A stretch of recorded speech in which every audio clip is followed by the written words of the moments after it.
Yes, finally, the fusion of Underpriest Brogni is complete. I can chill for the next couple of days, apparently, because we're gonna get yet another fusion. So I've got a couple of good news, bad news, and cautions for you guys. Let's jump right in.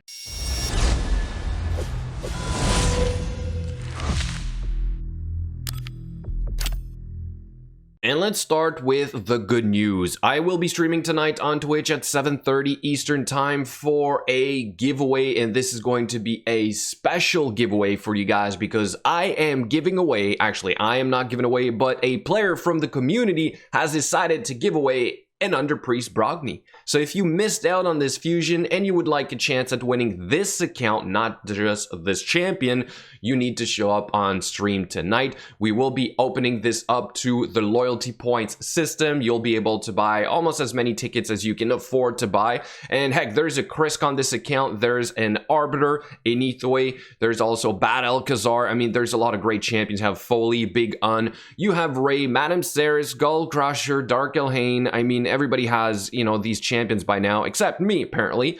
But seriously, if you want to have a chance at winning this account, make sure you show up tonight on stream. But now on to this new fusion, which is Ruel The Huntmaster, a legendary spirit attack type champion from the Dark Elves faction. Now, I'm kind of excited about this because a spirit nuker legendary is still a champion that I do not have on my account. On top of that, this guy will have the Hex debuffs. So if you've managed to get Thea the Tomb Angel already, you now have somewhat of a synergy between these two new champions. Let's first quickly go over his skills. A1 is a single target hit, which has a 50% chance of placing a 60% decreased defense debuff for 2 turns. It'll also transfer a random debuff from this champion to the target if the target is under a Hex debuff.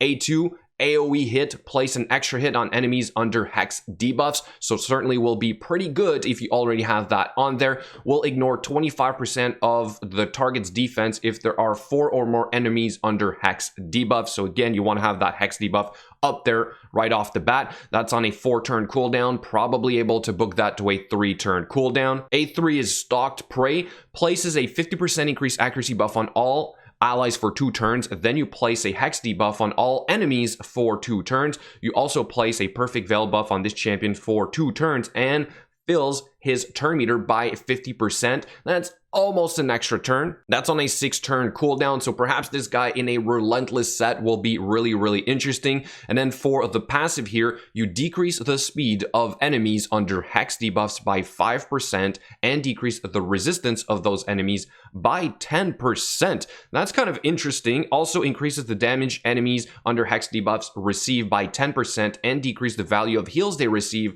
by 30%, and this will not stack if there are multiple of the same champions on this. Now, I'm really eager to find out his multipliers to see if this hit right here is going to be like as strong as, let's say, a Trunda or a Foley. It will be pretty interesting. Here's a quick look at Thea the Tomb Angel in case you guys have forgotten her kit and how this works and how I think the combo is actually going to work. You'll probably want to have Ruel go first because his A3 is a place, not a hit. Therefore, you get a Hex debuff applied on all enemies right off the bat, which means that Thea the Tomb Angel can go right into her A2 and hopefully deal up to 250% extra damage if you're facing at least 5 enemies, right? You can't really face 6 enemies, so this will never really reach 300%, but then you're going to remove all those Hex debuffs, so that might be somewhat of a problem. But if you also have her in a relentless set, then you might be able to, let's say, go into the A1 and applying a couple more Hex debuffs to then power up your Ruel a little bit more.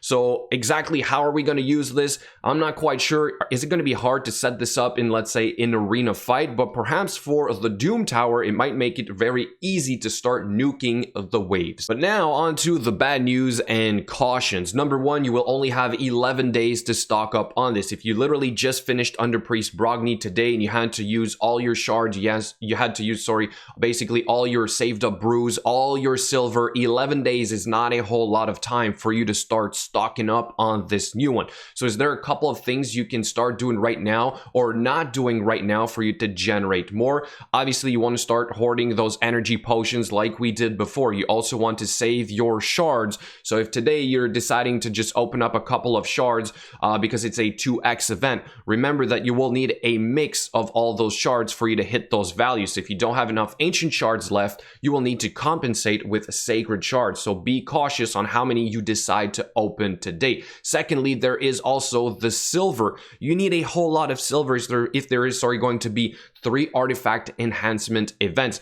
My total was about 36 million silver. However, I still did not do my forge, and I still did not finish cleaning up my entire inventory of artifacts, so I know I can generate a little bit more. Personally, I have the resources to pull this off again, but what I'm saying is that most of you guys, either low spenders, free-to-play players, perhaps even spenders, might not have enough resources saved up for this. There's one thing though that might make this easier for us, and I really hope they're going to keep doing this, is that they usually give out a potential of more fragments than what you really need to complete this fusion. So it might be that you don't need to complete all the events and tournaments, but we do not know that as of right now. And, you know, Plarium being Plarium, they might very well keep using the new Brogni model for even just a full fragment fusion. So what I want to know from you guys right now is, 1, are you excited about this new fusion? Do you think you have enough saved up to pull this off? If not, are you a little bit sad that you will have to miss out or skip this fusion and wait for the next one?